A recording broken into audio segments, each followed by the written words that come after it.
Hi everybody. In this video, we're going to look at how to share an amount in a ratio using the unitary method.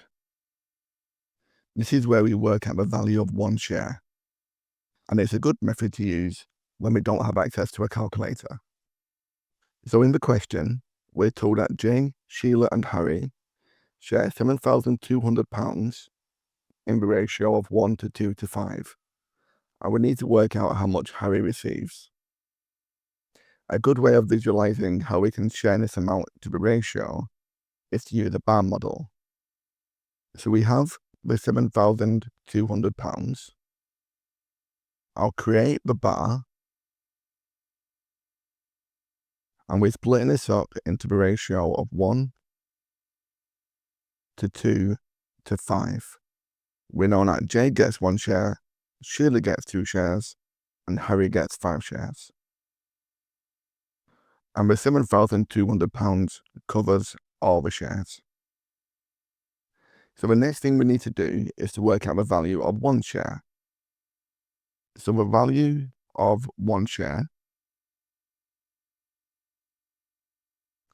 will be the total of the £7,200 divided by the total number of shares. And the total number of shares we know is 1 plus 2 plus 5. So we're splitting this up by dividing it by 8 equal parts. And 7,200 divided by 8 will give us £900. So this £900 is the value of 1 share.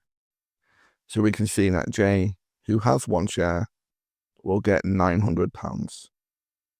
And now for Harry, he gets 5 shares, and each one of them is worth the £900.